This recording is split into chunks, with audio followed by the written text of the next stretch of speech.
Yes, so I'm just going to do something a bit different to normal, and I really want this to be a sort of a bit of a presentation and a collaboration. The collaboration bit is really, really important. There's things that we don't know about the Quakers, particularly that comes up in minutes that sometimes we overlook. And so really this is going to be about trying to find out a bit more and to think a bit more about the daily lives of our sort of ancestors and families. I'm not religious, although I do go to the non-theist Quaker meetings. Um, so just sometimes looking at minutes, which we're going to be talking about, just throws up interesting things I hadn't thought about. So I'm going to share some discoveries in Cornwall. We're going to talk about them.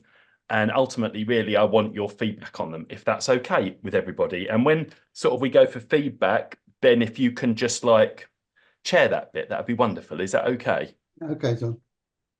All right, so I'm just going to share my screen. Just hopefully this is going to work. It's always a little bit of a white knuckle ride when you're doing this kind of thing, isn't it? Hmm. Let me see if this is going to work. Okay, I'm going to share my screen and just see if it's going to let me do it. Yeah, it's working. We're going to be talking about Cornwall. Obviously, Cornwall is just down here, down in the southwest, which we know. And we have got the boundary of Cornwall, which is all around here with the sea, land border down here. We obviously know Cornwall is a beautiful place. I've just put in some scenes just so we can really see that and what it is like with some of the really picturesque seaside towns and everything there. But we're going to go back to Crescent which is the Cornwall Record Office, which I visited 3 years ago, which is here. And we're going to be looking at some of the minutes for the Quaker meetings that were in Cornwall at the time. Now, this one here is just one of the records, and this is for the draft minutes for the West Division, as it was called, of Cornwall monthly meeting. And there's a little note here. This is from the archives, just to say that it seems to have become the West Division in 1796. Not going into the history of Cornwall now, because we are specifically just looking at notes and minutes and records from them. And the West Division here, these are some of the minutes that I photographed when I was there. This was for Falmouth, Marazion and Redruth, and actually the Crescent is in Redruth. And if we're looking at the map, we've got Redruth here, we've got some of the other places down here. But really what we're going to be looking at today is we're going to be looking at something from the East Cornwall monthly meeting, which are these places. I don't even properly know how to pronounce that. If it's Liskeard and Lou, I don't know. Someone can correct me on these. St Austell and St Germans here. And if we look at the map, we're looking at a lot of the places just sort of around this area. And when I went to Crescent this is the box of books that I ordered. I pre-ordered everything, which you can do. You can just see all of the minute books here with the little ticks here, all of the labels in. And so I arrived with this box of minutes, and it was all quite exciting, really, looking at them. And this was all the box. It's a bit like, you know, celebration time, like it's your birthday or something, with all of these books. And I started to photograph all of these. And the ones I actually photographed were all these books. So I photographed from 1797 of the East Division up to 1825 of the West Division. Now, when I was putting this presentation together, I thought, oh, I'll just go through all of these books, just take out bits that are similar, and that there is so much content in these books that the things I'm showing you today, they only come from the East Division and the first 2 years of the East Division, which is 1797 to 1798. There is so much here that is of interest that this is why I really think we should all be looking a lot more at monthly meeting minutes, because they tell us so much more about all these people. So all of my images that I took there, I just had the book down in front of me. I photographed all the pages, and we're going to look through some of these now. This is the opening page for the monthly minutes that we're going to be looking at. This is, we can see the East Division here. The dates are 1797 to 1805, but we're only looking at the starting parts of them. Now, I don't know how good you all are at reading old writing. I've looked at so many old things, I just read it really. This is quite an easy one to read, but sometimes it can be more difficult to read. So just in this, though, we can see that this is at our monthly meeting held at Low or Lou. Does anyone know how that's pronounced? I don't know. Lou. How is it? Just Lou, I think. Lou. Is it just Lou? Yeah. That's what I say anyway. Well, that's good. That's just Lou. That's all right. So the 28th of the second month, 1797. And we've got here the friends present, and we can see that the friends were present from these four places. And there's various names here. So again, this is interesting for if you've got Cornish history, ancestry, or anything. And when we're looking at these places, this one here is St. Germans here, which isn't on the map, but these are all in this area of Cornwall. And we can see here for the Binns people, I know there's a load of Binns people, there are Binnses here. I don't know who these people are, Jonathan and Jonathan Jr. I've no idea who they are, but connected somehow, went down there. And then there's also the Fox family, and we've talked about that previously, not obviously connected to George Fox, but there's a whole separate George Fox in these minutes. So, and we have discussed them previously, but all of these names are really, really interesting. So what I've done basically with these minutes is I have taken, how many things have I got? 1, 2, 3, 4, 5, 6, 7, 8, 9, 10, 11. I've taken extractions of things out of here. And we're going to have a look at some of these bits, and then I am going to stop and open the floor for you to sort of say what you know about these things. And I'm going to do them in blocks of sort of 2 or 3 things. So I really would, if you've got a pen or a paper or anything nearby, I'd get it handy so that you can write anything down as we're going through this that you might want to chip in.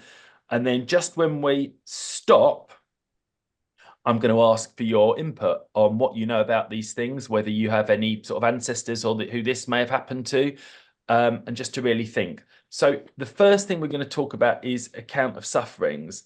And just with all of these, again, this is going to be probably a bit clear because it's not so clear as it's so small, but this is our monthly meeting held at Lou on the 28th of the 2nd, 1797.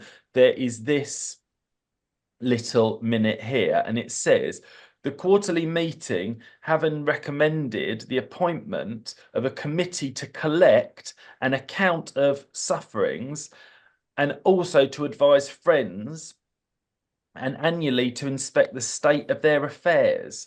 So account of sufferings, I just want to come back to because it's not something I know a lot about. So I'd like, if anyone knows about that, to talk about that in a minute, just hear the whole account of sufferings things. That would be really, really interesting. And then something else in here is also about Ackworth School. And this is again from 1797. And we've got here a bit about Ackworth School. And we can see that the following subscription for Ackworth School was brought to this meeting. And we have got the people here who are making these contributions. This is the Germans meeting, the Liscard meeting, and Edward Fox here. And together, that's all come to £7, 7 shillings. I don't quite know what that's worth today, but in the minutes, this is from the following monthly meeting, which is again from 1797, but slightly later.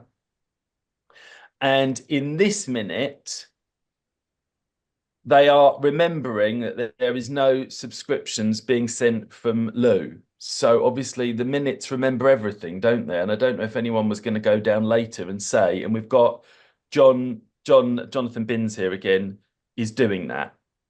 Now, the next thing, because we're going through the A's at the moment in these minutes, is we're going to go to alcohol, which is something I enjoy, but obviously was not really frowned upon. And we do have this minute again about that from 1797, and it's quite a long minute here. And this is again really helpful about what we can understand about our ancestors from the minutes. And if we look here, and I'll read some more of it, but we can see that this person has been deficient in attending. Oh, I hope this is the right one. Well, maybe this isn't the alcohol one. Oh, this might be marriage. Sorry, we might come to alcohol later.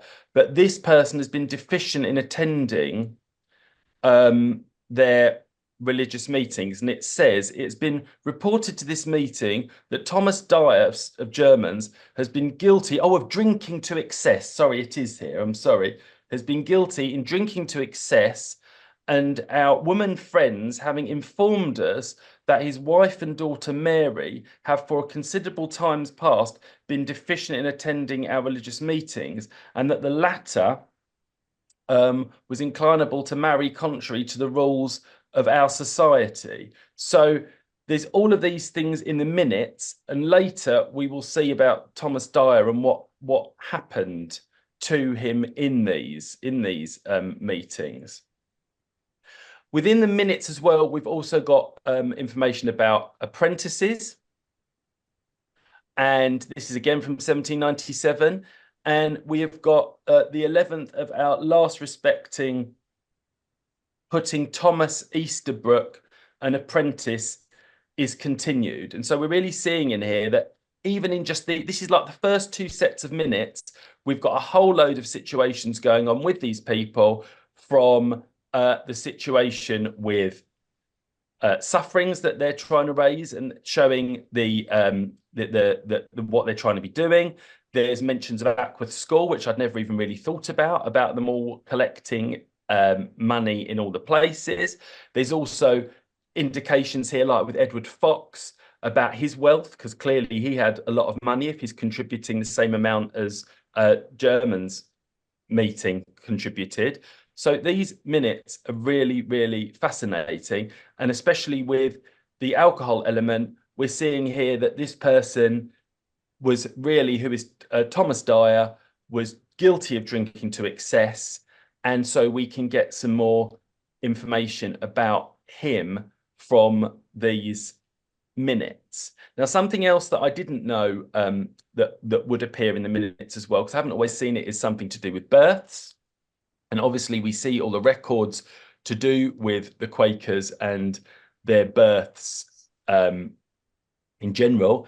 But in the monthly meeting minutes, again for 1797, we have got here this minute here, which says an account of the birth of Kitty Hoskins, daughter of John and Anne Hoskins of Austell, was brought to this meeting and delivered Sam Rundle to be registered. So even in here, sometimes the births will be recorded, and I've not seen this a lot in other minutes I've seen. I don't know if just Cornwall being a smaller meeting, it's why they recorded it. I'd like to know if anyone knows anything about that, because for some meetings, the minutes, the births, marriages and deaths and burials, they are defective. So you can find marriages within the minutes that might be lost, and also births according to this.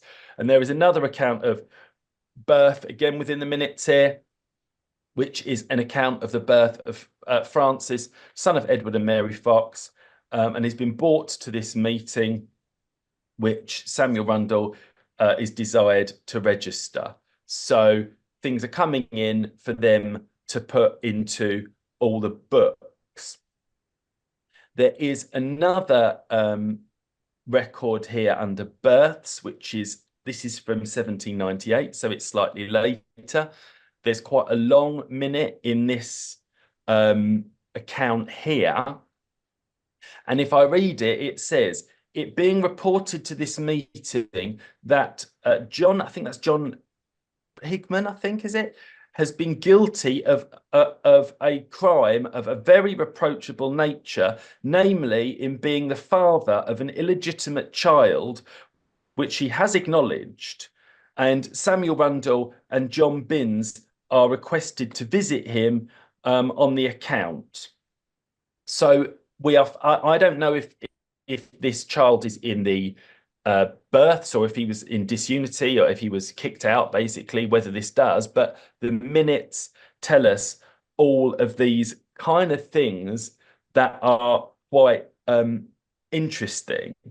So what I'm just going to do, because there's lots of stuff that we're just looking at here, I'd be really interested if anybody does have any comments on any of these things that we've looked at, which is the account of sufferings, contributions to Ackworth School, anything about alcohol around Quakers, apprentices, and anything to do with births. Is there anybody who has got anything that would be interesting to share about their knowledge of those in Quaker practice?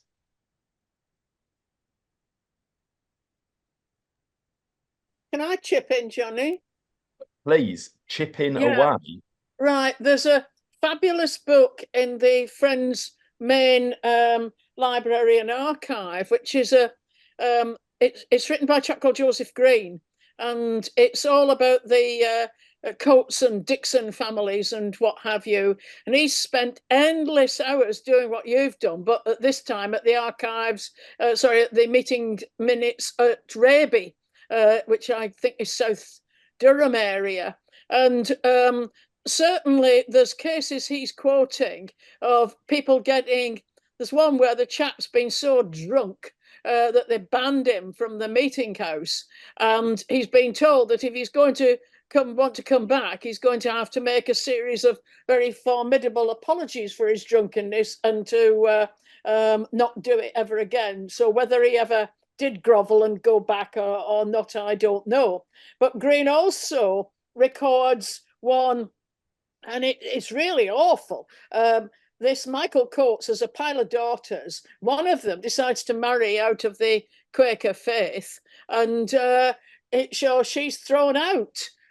She married in the Church of England, and this was a heinous crime. And Coates is one of the elders at the Raby meeting, and he has to go and tell his own daughter that her and her husband are going to be thrown out, and he's never to speak to them again.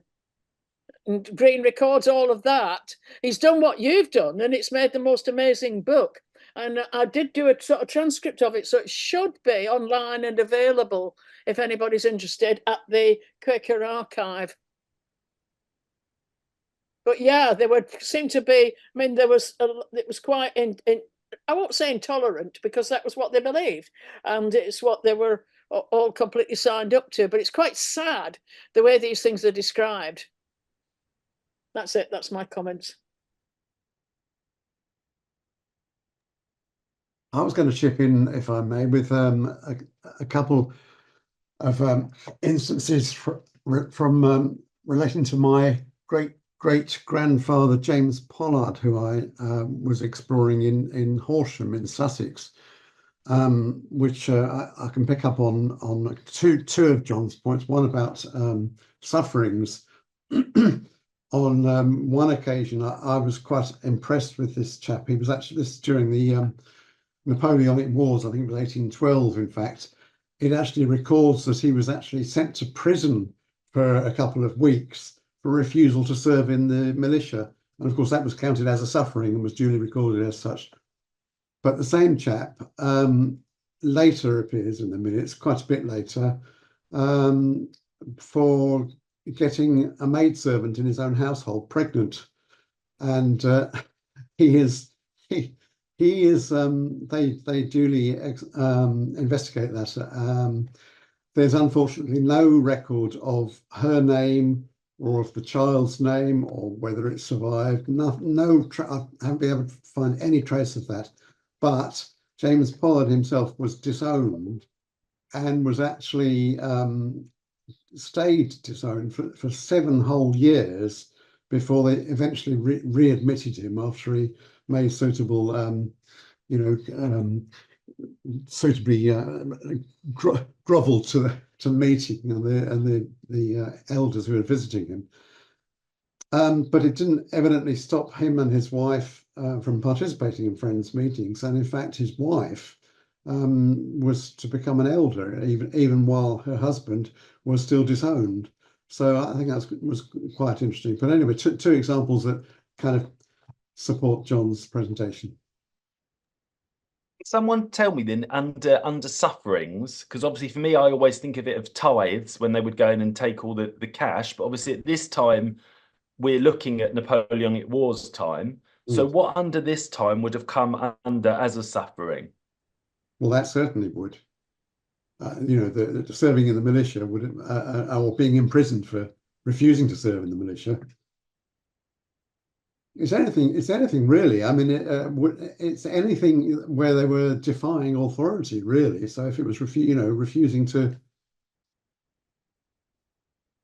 I think it may be earlier than then, but I think I've come across this where because somebody wouldn't pay a series of taxes to the church, they were in all sorts of trouble and sometimes jailed and paying heavy fines. And I think that may also be in the Joseph Green book, that somebody wasn't paying some tithes and they refused to do it clearly on their own religious grounds, and that would be classed as a suffering. Certainly is described that way. Yeah. Also, the Napoleonic Wars, my third great grandmother refused to pay the naval levy for the fighting at sea, and apparently they came into her house and took away her dining table in brackets worth £3, and then the meeting for sufferings actually gave her back £1 10 for a good plain table. So obviously the dining table that was seized wasn't considered plain and Quaker-like enough. But no, that there were certainly, people suffering back. It wasn't just the early days of Quakerism; it was also into the into the 19th century. I've just had a quick look at my ancestors were Quakers, and they've got a paragraph there in which it says Quakers were prosecuted particularly for not going to church, holding meetings of 5 or more under the pretence or colour of worship, refusal to swear an oath, refusal to pay tithes, church rates and other customary dues, opening their shops on first days, Sundays and holidays, travelling on first day, being vagabonds or common nuisances, contempt of courts and magistrates, for example, by refusal to remove their hats, and teaching without a bishop's licence. They could also be prosecuted under common law, canon law and statute law, various acts in Parliament. And he does in fact say friends were still distrained upon for non-payment of tithes and incurred penalties under the 18th century Militia Acts. Well, that was the case in point with my forebear. So a whole number of things, and they carry right on through. And if you look at the book you haven't mentioned, John, but in the connection of sufferings, is the Great Book of Sufferings at Friend's House, which are absolutely phenomenal. Where they've got these huge. I'm not quite sure about paper sizes. I think there might be folio size, but they're really enormous bound volumes that you can barely lift one volume. And I think there's something like 48 volumes of them going right up through to the 1850s, and they list everything. And they're much more. The Great Book of Sufferings is much more comprehensive than the Bessie's books of sufferings, which are just only for a relatively short period and are summarized anyway or extracted. So anyway, if you're ever in Friend's House, a Great Book of Sufferings is well worth. Can I just say that I did that about the first time I went to Friend's House. I asked to see the Great Book of Sufferings, and I ordered 6 volumes, not knowing how big they were, and they were absolutely enormous. Yeah. And why she didn't say, I don't know, but she didn't. So she brought me all 6, and I don't think I got through one at the time. Absolutely. Yeah, I just got 3, and I still couldn't get through 3. I did find George Binns up in Sunderland in his shop getting goods taken for one reason or another. I think Johnny is a very good point regarding the importance of the minute books. I spent 5 days at a friend's house library a number of years ago, and I just touched on the materials that are in there. But there are so many things that give you an insight into your family, and the ins and outs, the bankruptcies, the drinking, the marrying out, the marrying cousins, and so forth, that you miss. If you're just looking at birth, marriage, and death records, you're only just getting some very basic facts. You don't really get a picture of the people, which you can get through looking at the minutes. I've written a few things for Quaker Connections about things that I've pulled out of my research when I went to friend's house library, and I'm sure there's a lot that I haven't seen yet. But that's one of the things I think would be excellent if Friend's House Library would digitize the minutes, at least the minutes that they have. So there are digitized minutes for Irish meetings, actually, which you can see on, I think it's on Find My Past rather than Ancestry, and those are very interesting. And they happen to tie up with family from Yorkshire who were going over to Ireland. But yes, I agree that it would be wonderful to have them otherwise digitized. I've looked at minutes for Yorkshire. Well, yeah, trying to think whether it wasn't just York Monthly Meeting, but a lot of it was York Monthly Meeting, and it was the responses to the queries from the centre that were very interesting. So one of them was to do with, are you clear that you have no slaves in your meetings? People are not owning any slaves. And the other one, which I found even more interesting, was that are there friends in your meetings who are arming their ships? And Yorkshire meetings were clear on this, except Scarborough. And there was definitely two people there who were arming their ships. And one was a lady who said, when they come back from the last voyage to the West Indies, I will be taking the guns off. And the other person said, no, I won't. And he was disowned. But I found those both interesting things. And they were recorded quite at length in the minutes, and they kept reappointing people to go and meet with the, in this case, it was particularly the second offender that I mentioned, and he just was never there. And they had a long list, I think about half a dozen friends went from York to actually try and talk to this chap, and I don't think they ever managed to get to him. Oh yes, and then that's right, then they discovered he wasn't actually a member of York meeting. He belonged to a London meeting, and therefore they were able to wash their hands of it and leave it to somebody else to tackle the issue. And I thought that was really funny.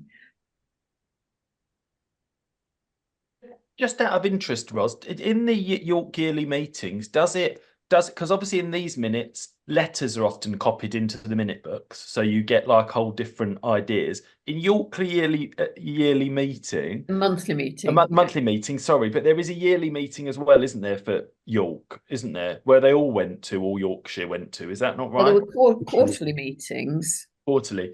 Have you looked at those minutes? Not in great detail, no. Because it's just interesting when they would write the accounts, some of which were then published. There are all other accounts, probably of people's lives, that might be within the quarterly or minutes, which are really interesting to sort of think about that as a resource as well. But that's a whole.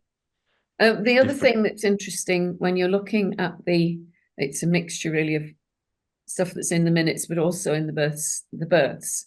There are people who've been disowned because they've married out, but their children are recorded as children of the meeting. And that I find very interesting. And it was also at a time, I think we're talking about the 1750s, I think, if I remember rightly. It must have been at a time when they were losing quite a lot of people by marrying out. I think they'd run out of eligible Quaker ladies, particularly in the Leeds area. I was looking at this. but their children were still recorded as members of the meeting, presumably when it was known. That's fascinating. Do you, with the illegitimate birth here, would they have been? It's how were children who were then the born to parents who married out or what something or did something they shouldn't? How was there then an active thing to try and get the children back in so that their numbers kept going? Does anyone know? I don't know, but the particular person I'm thinking of here is Hannah Mills, who ended up being buried in York. She's the one who died in Bootham, the asylum, the Yorkshire asylum, having been ill-treated, and York Friends were not allowed to visit her, and it was all precipitated the retreat in due course, the building of the retreat. But she's now then, she is all her family. She married and had quite a lot of children, and all of them are buried in the Quaker burial ground at Leeds in Meadow Lane. And it just says, not in unity. But the fact that she was almost certainly the daughter of a friend who had married out, and she would almost certainly have been buried in Meadow Lane had she not died in York, where she was buried in Bishop Hill. Clearly, there was still some ongoing connection for her. And I think it was probably an aunt and uncle who actually looked after her, because her parents died fairly young, I think when she was a teenager. And although it's not obvious, I think that must have been what happened. And therefore she was regarded as a child of the meeting. And then all her family were as well, even though they're down definitely as not in unity. That's what they used to put on the birth certificates as well. They would just put parents not in unity, but they recorded them nonetheless. I think they were also anxious not to be losing people. I think by this period, Quakers were not wanting to be seen to be dwindling in numbers, perhaps. They did create Rawdon Quaker School for the children whose parents were not in membership. So that was probably a response to dwindling numbers to get them back in. Yes, now it's interesting because Hannah Mills, two of her children, the two that didn't die before her, they went, no, I thought it was Gildes. They went to Gildersham, I think, not Rawdon. They definitely were supported after Hannah died.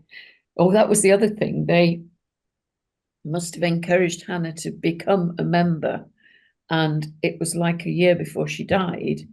And then they were able to support her children. And these two remaining children, they were both teenagers.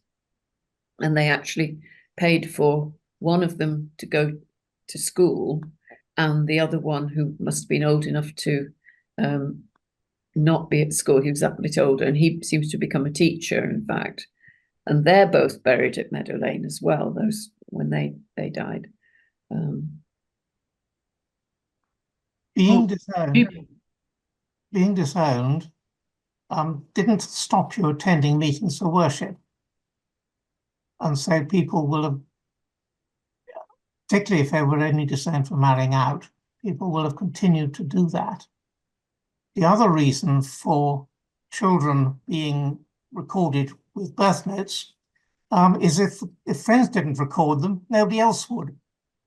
And so before 1837, particularly if inheritance of property was going to become important, there was a good reason for continuing to record the birth of children to people who were attenders but weren't actually members.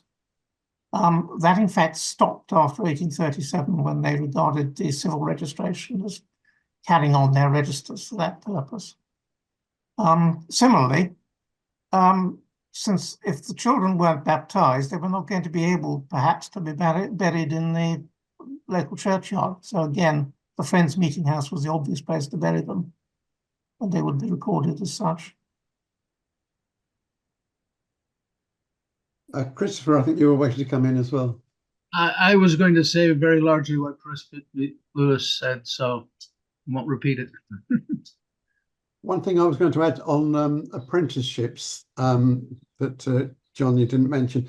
I've found it quite, the minutes are very useful for recording removals and the issuing of certificates of removal, because they would very often, an apprenticeship might be, somebody might be sent apprentice to a completely different part of the country. I mean, again, talking about my own forebears from Horsham, I have one instance of one of the sons was sent as an apprentice to a watchmaker in Redruth in Cornwall, actually, which is quite a long way from Horsham. And I wouldn't have known about that if I hadn't seen that recorded in the minutes. And so you do get an idea of moving around the country as well, and tracking, being able to track people through that way as well. One of the interesting things about the Cornwall minutes is the only reference to an apprenticeship in the 2-year period that I've extracted for this. That's the only one that record that I've found. And in other minutes that I've read, I found quite a lot about them trying to search for somebody. So it just makes you think maybe they could easily have people apprenticed there, which is why they were looking for outside to be sent there. Maybe that is the explanation, which is interesting. Really interesting. And okay, all right, let's carry on, because I'm going to just carry on, and we're going to talk about something you just said, which is actually the certificates situation exactly. And this was another interesting thing that I found from this. This is again 1797, and this is talking about here. Again, I know it's not so clear, but I'm going to read it to you. But this is about a certificate of removal. And of course, for me, interestingly, I usually think about certificates of removal and all these kind of things, usually with the parish poor law and all these things when people were kicked out with settlement. So it's interesting that there was a whole sort of they were using this with in the Quaker minute. So this says a certificate of removal for Josiah Bowden Jr. addressed to the monthly meeting to which Coventry belongs. So and also one for William Treffry addressed to the Western monthly meeting for Devonshire has been brought in and signed. So I'm just going to read some of these bits, but the whole issue over certificates I'm finding really interesting, because you can see where people are moving around. This is again from 1797. Slightly blurry this, but this shows here Grace Bastion being removed to Truro with in the compass of the Western monthly meeting. Samuel Treffry is appointed to join as friend appointed by the women's meeting to draw up a certificate for her and bring to our next. So I'm just we will talk about this in a minute, but just about whether the women's meeting then presumably were drawing up the certificates for the women, I'm assuming, but someone can respond or not with that. So this drawing up the certificate's interesting. And Grace, again, in later minutes, this is 1798. And this is, again, the copy of the letter, which is just why it's so interesting. Sometimes letters are within the minutes, why they're so interesting. So this is to the monthly meeting of the Western Division of Cornwall. Dear friends, Grace Bastion, a member of our society, being removed to Truro. There's an interesting thing about the word removed as well. And I don't know if anyone knows, because we would now say I moved to Scotland or I moved there, but obviously they always said I removed to, and that was used in up to the late 1800s, I think. I'm interested when that word changed to just moved, if anyone knows. But Grace Bastion, a member of this society, being removed to Truro within the compass of your meeting, this is to certify that we believe she left us free from debts and marriage engagements. And that and that her conduct was sober, and we commend her to your Christian care. So this is interesting as well. So not only going around, it's the debts, the drinking, the make sure there weren't any marriage things going on. We wouldn't know this, and so there's quite a lot about Grace Bastain in these minutes that we would never get from anywhere else. They're fascinating. And again, we're still in 1798 here, just for this one. This is the monthly meeting held at Austell. And we can see again, she's back again in this meeting. We can see here, Samuel Treffry informed this meeting that Grace Bastain is returned within the compass thereof before the certificate was sent, and then the certificate's returned. So again, I don't fully understand about, there was just one and then they were sent it back. If anyone knows anything about that, I'd be really interested to know. This is from 1798 again. And we've got her again, Grace Bastain. I mean, there's so much on her, it's incredible. And this one is talking about copies of the certificates mentioned to the Friends of the Monthly Meeting of Ringwood in Hampshire. Grace Bastain being removed from the compass of this meeting to Guernsey. I mean, she's moving around an awful lot here.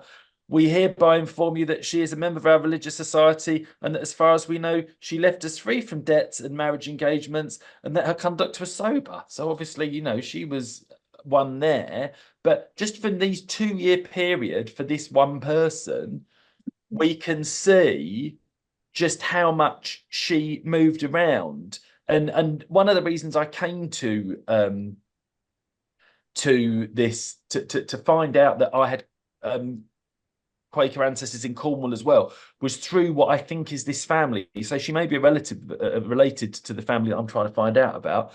But this is so interesting that she moved around, presumably as a single woman. And you just wonder what she was doing. I'd just love to know if anyone has any sort of comments or thoughts about these removal certificates to share. She might have been in service. May well have been a governess. Well, that's another question. Interesting. Her name looks vaguely French. Does she in fact come from Guernsey originally, I wonder? It's actually quite an ancient name because I've researched it, and it comes from Sebastian, and it's very big in Cornwall for centuries. Okay. So it's it is an interesting one, yeah, with different spellings. But she could have come from Guernsey partly, but the family is there for centuries. Their name. There is a register. There is a births register for Guernsey meeting in Friends House Library. It obviously isn't in the Public Record Office because Guernsey is not part of England. But it was part of Ringwood monthly meeting at that stage. The removal certificates were sent with the person to their new location, and the new meeting will have sent an acceptance certificate back to the original meeting, so to complete that cycle.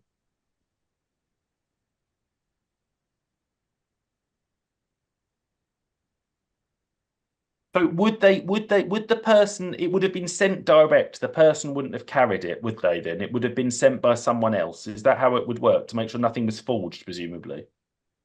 Your original certificate you took with you as a form of introduction, so that when you got to your new place, local friends would help you.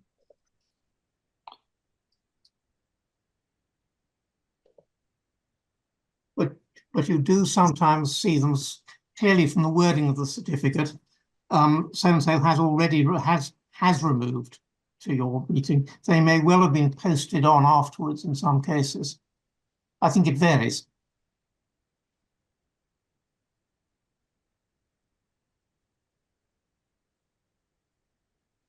You just think, don't you, if we had all these online, imagining you were doing a search like you can on Ancestry, it would be fantastic, because you could very quickly see how someone moved all over. So it's just one day it will happen. I mean, I'm sure as we're moving on, but you can see that with the Irish records and with some of the American records.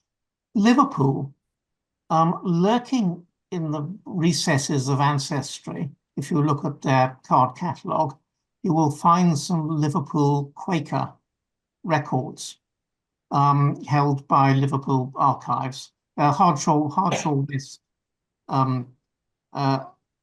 records from about 1817 onwards.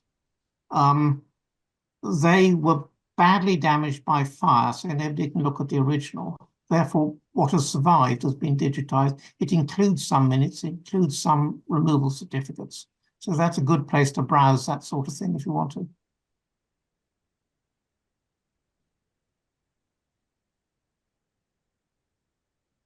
Anybody got any thoughts, anything else to say about certificates?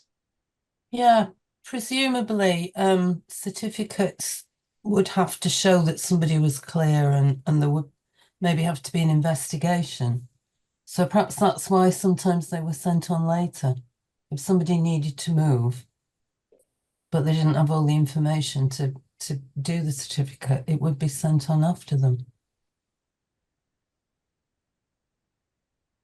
We still have the situation where people move to our meeting and then they don't know what they're doing, and they contact their former meeting and ask to be transferred to our meeting. So then they get a certificate sent back. So it could happen from a number of different reasons. Either that they went without giving notice to their meeting, and then just they later contacted them and asked for a certificate.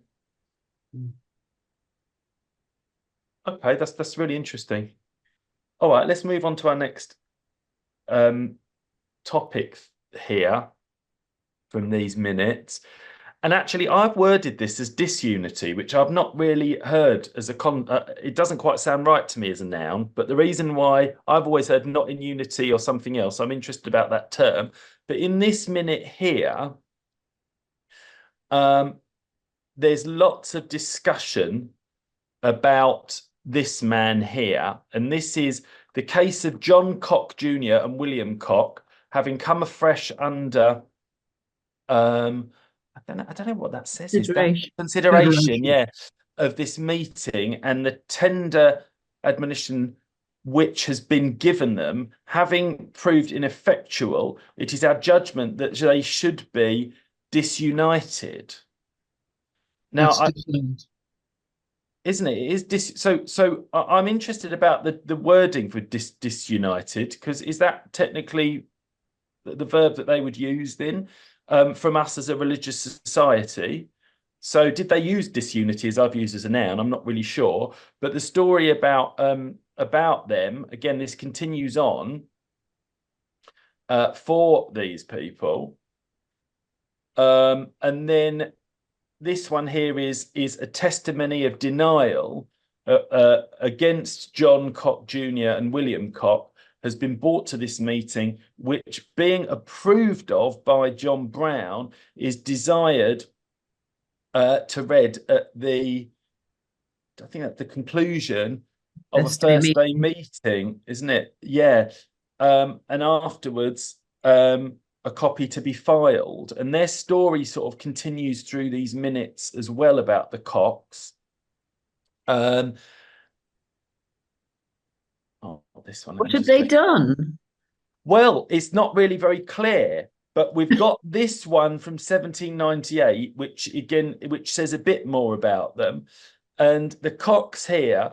So the friends appointed to visit John Cock and his wife report that they have complied therewith, and that the former refuses, I think, to leave the cause of his complaint to the decision of friends, which complaint the friends appointed to visit him apprehend to be, I can't read what this bit says, if not to be almost, if not wholly groundless. So he's not believing what they've said, and that he appears to be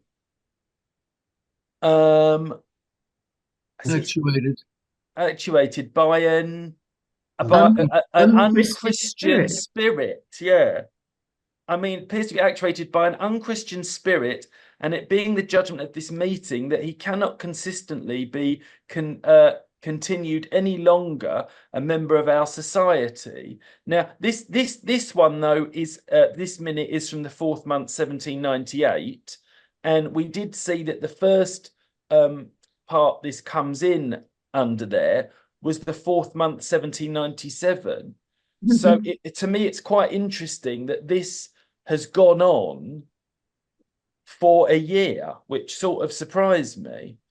And then it says he cannot consistently be continued any longer a member of our society. Sam Randall and John Wadge, I think, are requested to draw up a testimony of disownment and bring it to our next. So the testimony of disownment, disunited, and there's one other note within this period as well, which is to someone else. This is again from 1797, and this is somebody different. The case of William Veal having come under our solid consideration, and it appearing that the abundant labour bestowed has proved ineffectual. So obviously they've really tried here with abundant labour bestowed, has proved ineffectual, and it is our judgment that he should be disunited from us as a religious society.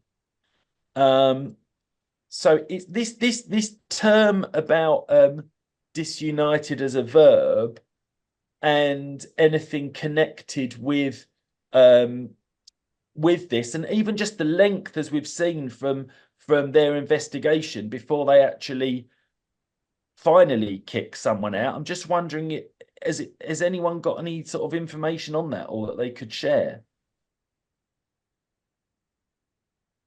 Well, I've come across it before, that this effectively announcing it after meeting was mentioned there, and I've seen that before. And it really was a public way of saying these people are not members of our society, and anything disreputable that they've done, we reject. You know, that we that's why we disown them. They are tarnishing our reputation. And that was, I keep seeing this in the context of people having detached themselves from the established church, and the society then taking on lots of responsibilities like financial support for people. And therefore, if you are disowned, you are put outside of that care community, which has taken the place of things like the poor law and other things that might be going on in the ordinary parish. That's the way I've been looking at it recently.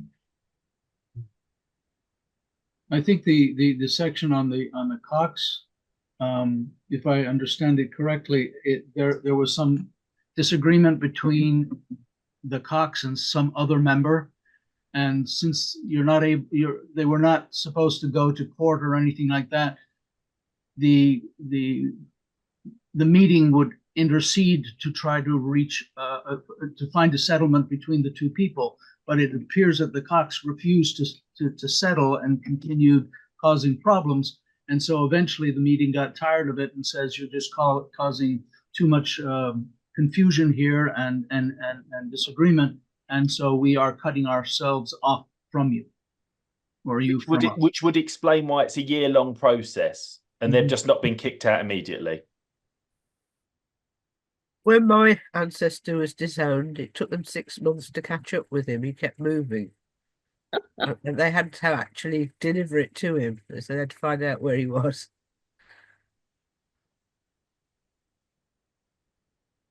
Would disunity would they use that as a noun or not? Or would they just use disunited as a verb? Disunity is still a word now. So it would be used. Yeah. Yeah. Hi. Okay, I'm just listening to a talk from Quaker Family History, so can I ring you back when it's finished? Yeah, John's watching the television, but all right, talk to you soon. Bye. Have many of you had people who were sort of discontinued, who were is that happened to a lot of your ancestors or not? Because I know my Binns one was, and I've never seen the minute of it. I'd quite like to read, because he was supposed to have got married in Scotland, but we think that was a lie because there's no marriage. So we think they made it all up. Disownment wasn't necessarily permanent. Disownment meant that there was an infraction of the rules, and so if you married out, you had had violated the rules of the society. But you could come back into the meeting, which is also why a lot of the children were recorded that their parents were not in unity, is because the parents may still have participated in meeting and eventually returned into good standing with the meeting. So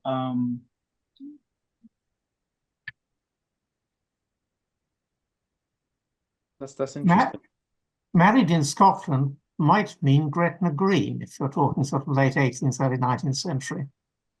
There's certainly one known case of Quakers who the meeting wouldn't allow to marry because they were first cousins. Took themselves off to Gretna Green and married. They were disowned. They were later let back in as members. And that's Anne Shipley and her cousin Maurice Shipley in Toxeter.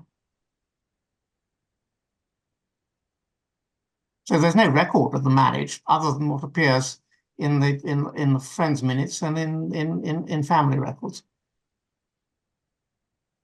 Really interesting. Our Bin's ancestor, there's no date, there's no place. It's just Scotland. And anyway, it is we've gone on a bit of a we looked in Gretna Green. It's an interesting one. We don't know if there was some sort of cover up, but reading about marriages, things could be legal even up to certain points in Scotland, even without it necessarily appearing in a record. I know I did read something else about that, but that's a whole different.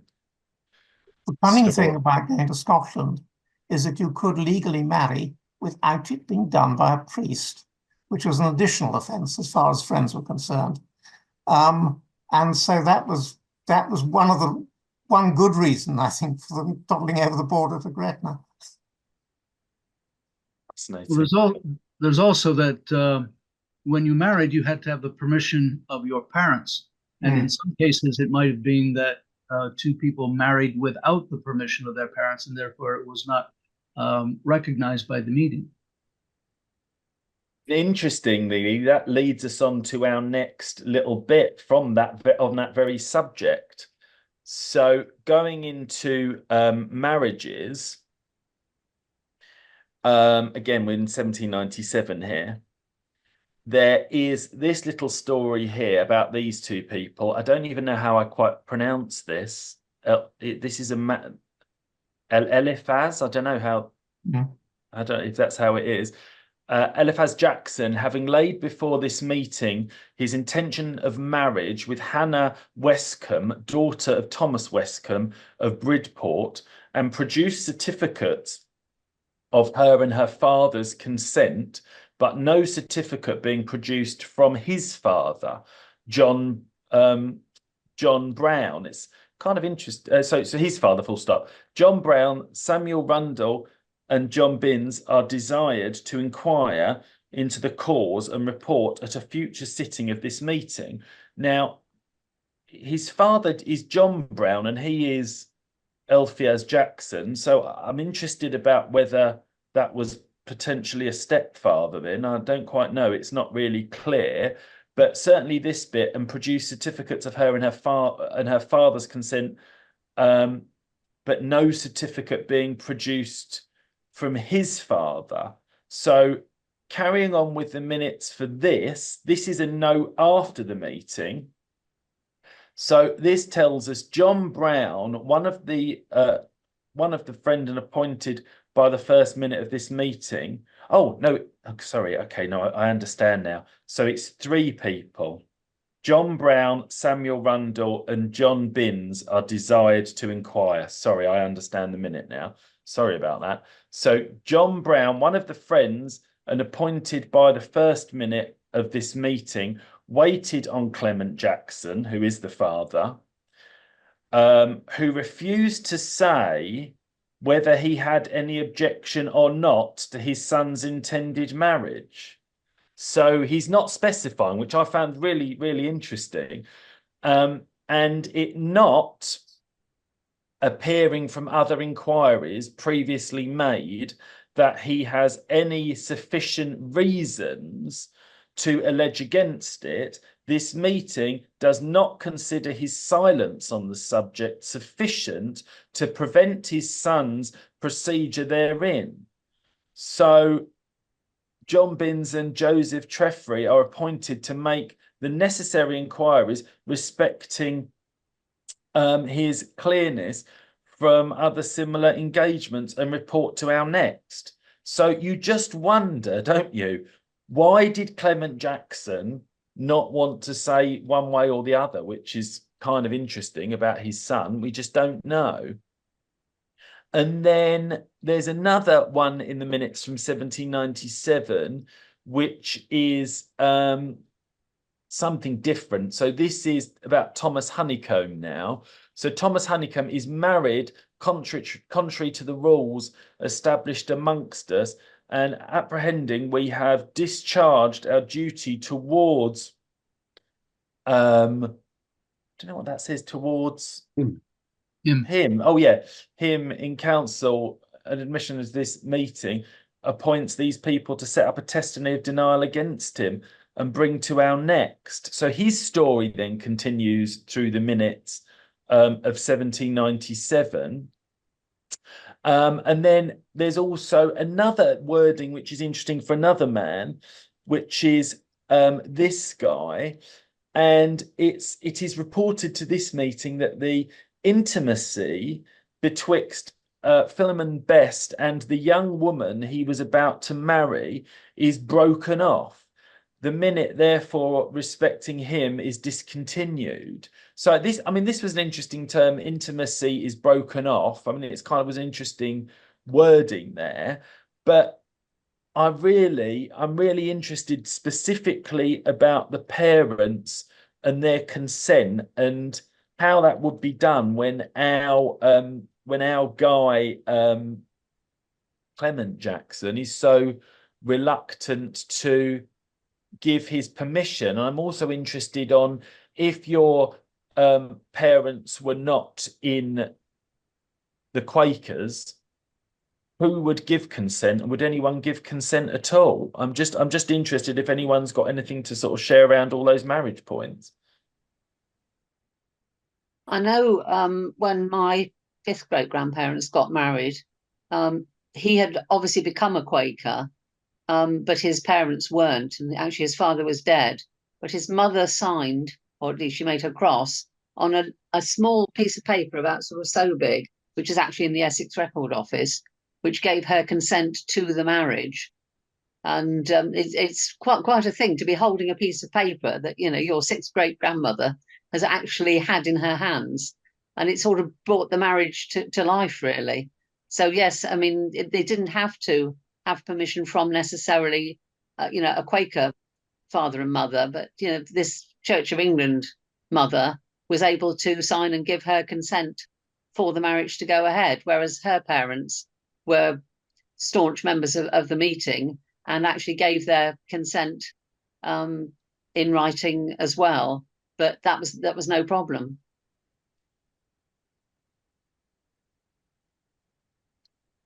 When are people able to give themselves permission? How old do they have to be, or does there come a time when they don't need parental permission?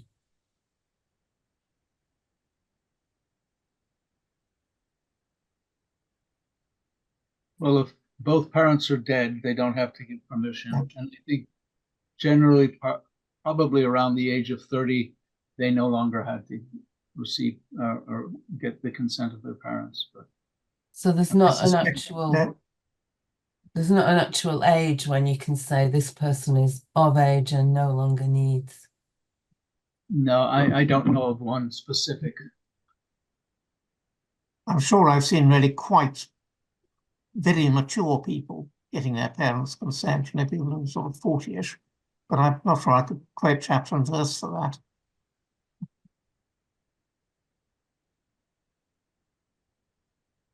I suppose it's not so much about taking responsibility for yourself as being part of the family and part of the Quaker community, isn't it?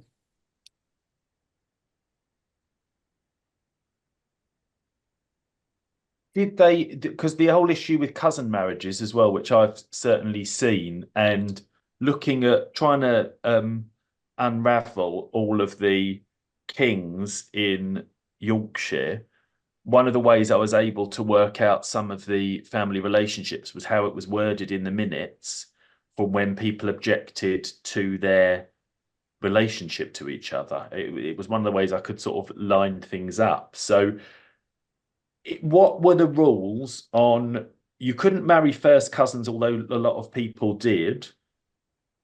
What else was out of bounds for who you could marry within your sort of extended family?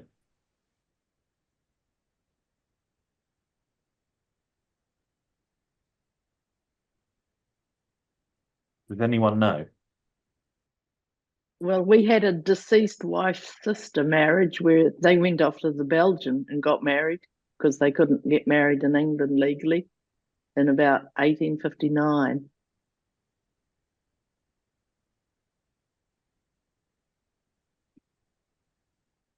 I've certainly seen a minute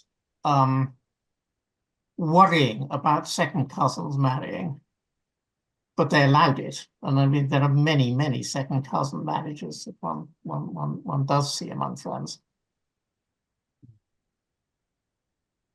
I have a great uncle who married his first cousin, and he was disowned by Peckham meeting. And then he appealed to the quarterly meeting, and the quarterly meeting overturned Peckham meeting, but I haven't found the explanation of why the quarterly meeting overturned the decision of Peckham meeting, because Peckham meeting did it based on two first cousins marrying.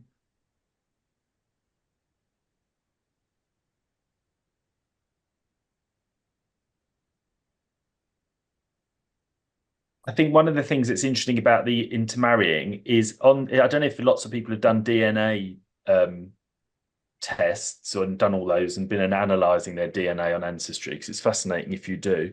But I know that, like with Ben, I think Ben, are we third cousins, or are you third cousin to my dad? I can't quite remember now which way around. But the centimorgan match between me and Ben is higher than I would have expected, and I always wonder if that is because our like Quaker ancestors had so much more sort of shared DNA that went down the lines. I always wonder if that is why. I mean, I know DNA is all a bit unlucky, but well, fluke, but I do find that interesting.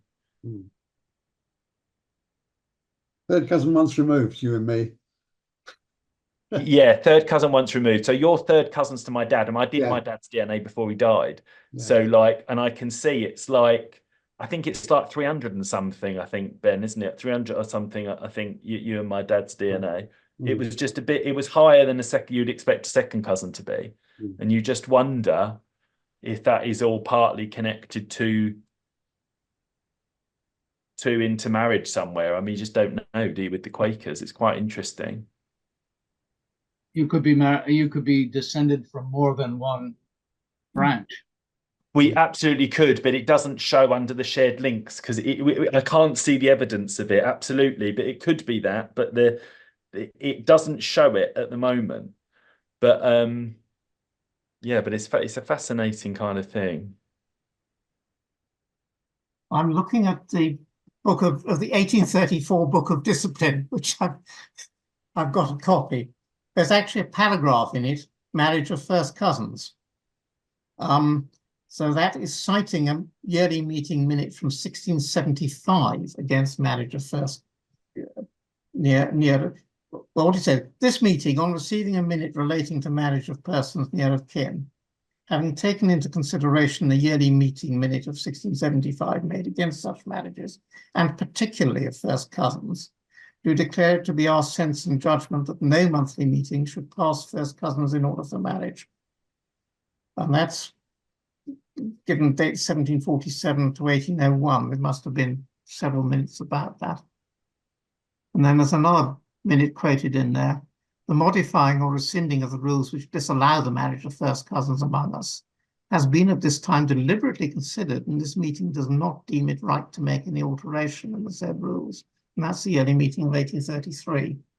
So I think it's clear that it was first cousins was specifically forbidden. Oh, I'm so glad you had that book there. That's brilliant. Right, Yeah. to give us that's brilliant. Yeah, that's brilliant. Well, yeah, I've been collecting these things, but that one's a treasure because that was hard to find. The more recent books of discipline are very easily found on the second-hand market. All right, let's move to our very last bit then that I've just put together from these minutes. And so I'm just going to share. That was really interesting. I'm just going to share this last bit, and then this is the last little section that I put from these minutes. And it was actually about religious visits. And there's some minutes in here, again from our period, which we know from 1798. This is a little bit it's a little bit faint, so I'll just read it here. Our friend Samuel Rundle, having laid before this meeting a concern which he has felt for some time past, to pay a religious visit to some of the inhabitants of the Scilly Islands, and also to the inhabitants of some places in the west of the country. So this meeting, having solidly considered the same, feel unity with him therein, and leave him at liberty to perform said visit, as truth may something his way. I can't quite read what that says. Okay. May Open his way. Okay, thank you. Yeah. So then through the minutes, we can see this religious visit here. And then it continues on. So this minute was the first month, 1798, and it continues on through the minutes. I think this is the same. I think this is the same. He hasn't gone away because I've not seen him go away. So our friend Samuel Rundle, having laid before this meeting a concern which has for some time rested on his mind, to pay a religious visit to friends and others in some of the northern counties. So this must be another one. There's not minutes to him doing it. So I don't know if he just went and came back or I didn't see them. This meeting, having solidly considered the same and having full unity therein, has directed a certificate to be drawn up, excessive thereof, which is done and delivered to him. So I'm going to show you one more thing before we come back to these certificates, but he's now going off to the northern counties, so he's traveling quite a lot. Just one of the things I'm really interested in about who would fund it. Would the friends look after him when he was there? That's something I'm kind of interested in. And how often could somebody decide they were going to go and do it? How would they be able to if they were working or something else, or did people pay towards him to be able to do it from the meeting? I'm just interested by that, if anyone knows. And there is another minute here, again from 1798. This is at our monthly meeting held at Liskeard on the 24th of the 7th month, 1798. And this actually immediately follows the bit about the northern counties. It's exactly the thing that follows afterwards, because as we can see, this is the first one and this is the second one here. And this says the meeting has been informed that Sarah, I think it's Sarah Tuskett, I'm not quite sure what her name is, that Sarah Tuskett has apprehended to be required of her to join some other friends in visiting the families under our profession at Bristol. I'm interested by this wording. It had the families under our profession at Bristol, which, being solidly considered, we approve thereof, she being a minister in unity with us. And I was just a bit interested about this whole term about being minister in unity and why they use that term. And really, again, about why it would just be her going to visit Bristol, and how all of these kind of visits went for different parts of the country and who could decide, and particularly about her being a minister in her own right. It's just something, even though I know it could happen, I just forget.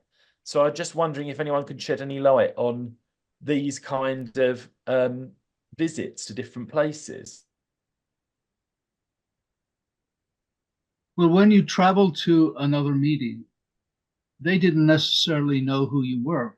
So they needed to have some sort of record from the meeting that you came from, by which your meeting recognized you as a valid minister, a recognized minister, which in Sarah's case, being in unity with them meant that she was recognized by them as a minister. And then normally, I think what happened when you brought your certificate, you deposited your certificate with the meeting that you visited, and they would often attach a comment saying that they recognized or that you had come and you had given good service, etc. And then you would move on to your next meeting, and they would.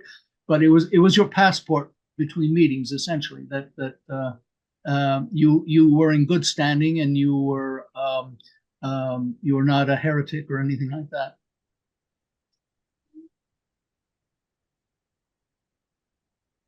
It's interesting. And who would fund your trip, your visits? Well, I could probably answer that. There's an article I'm going to send round now. It's actually published, which looks at two of the ancestors that Ben and I guess yourself, Jonny, share with my husband. Both women, both ministers, both going all the way across to the States. One of whom was invited to speak at Princeton University, and they appear to have done it on something of a shoestring. There's no big funding. You're on a sort of horse or in a horse-drawn carriage and stay at friends' houses and they feed you. So I don't think there's any big bill, other than in both of their cases, I guess. They sail from Tilbury in London. So they, one of them, I think it's Rachel Wilson, had to get down from Kendal in Cumbria to Tilbury, and I guess that would have cost. But most of the rest of it would have been done very little cost. You just got on with it and did it. I don't think Rachel Wilson was awash with money or anything like that, but she did go over to the States, I think, a couple of times, once with her husband or twice with her husband, and on her own as well, working her way up the Eastern Seaboard with the Friends supporting all the way. So she'd go from friend's house to friend's house, and they'd be transporting her and all sorts of things like that.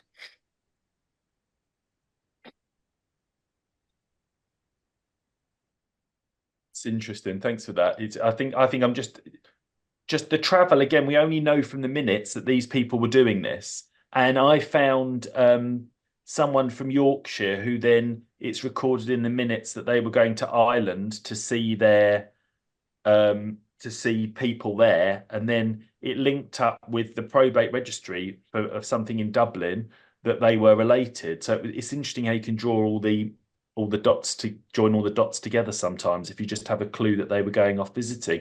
Has anyone got any other input on sort of these religious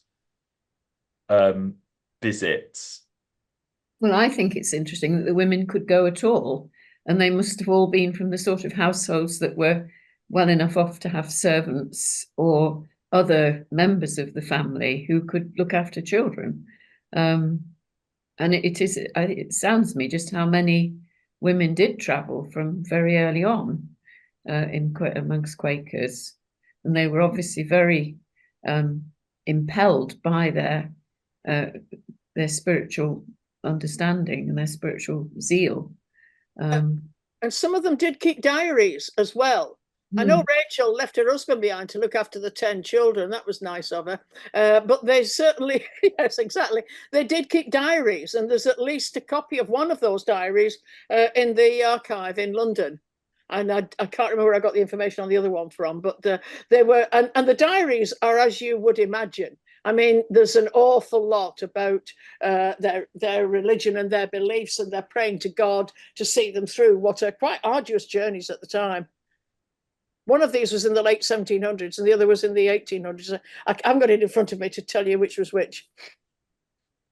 I know there was one lady in the 1851 census I've come across who was a garter stitcher. I reckon she sold her garters to pay her way room.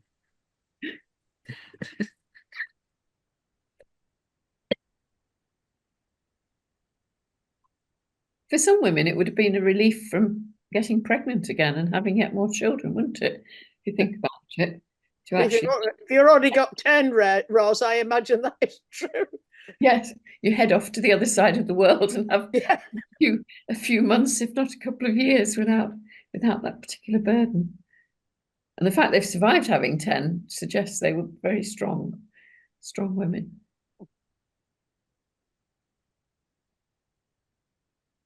But it's still always surprising. This puts me in mind of Elizabeth Fry, who managed with all her work to have 11 children. Well, they had lots of maidservants. I mean, the Frys and Gurneys were definitely rich enough to have servants, no question.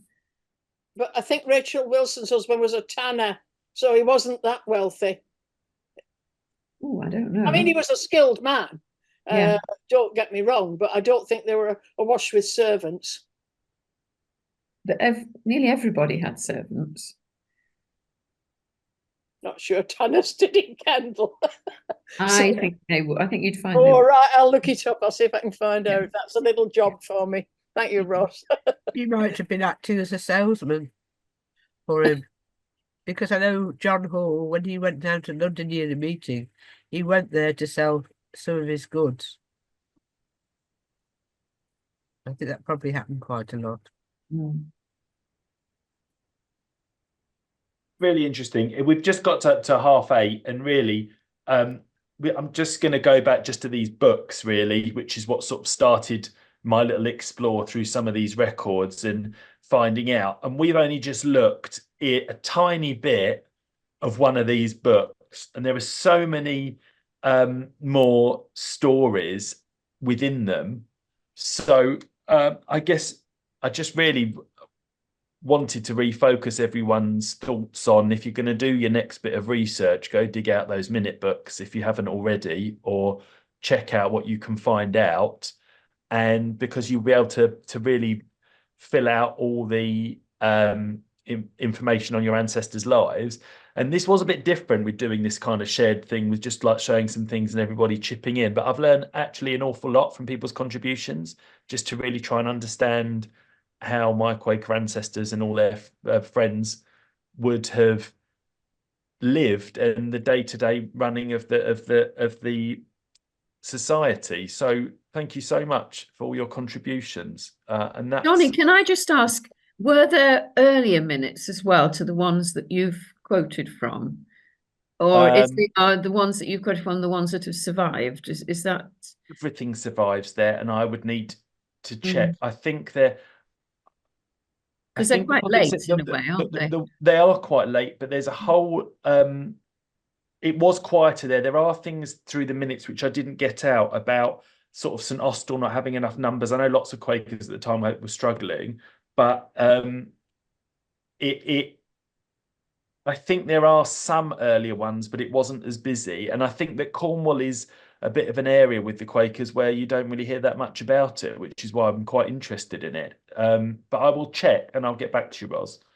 Thank you. But that's all from me. Thank you, everybody. Thank you.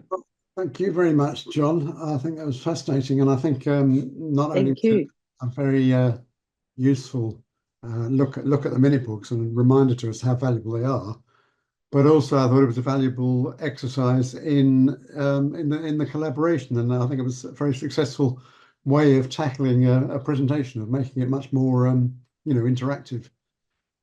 So yes, I think that was an excellent meeting. Thank you very much for that. Thank you. Okay, well, thank you very much, everybody, for attending. I think that's been a really successful meeting, one of our best, I think, and certainly one of our best attended. And we look forward to more of well, not the same, but the similar.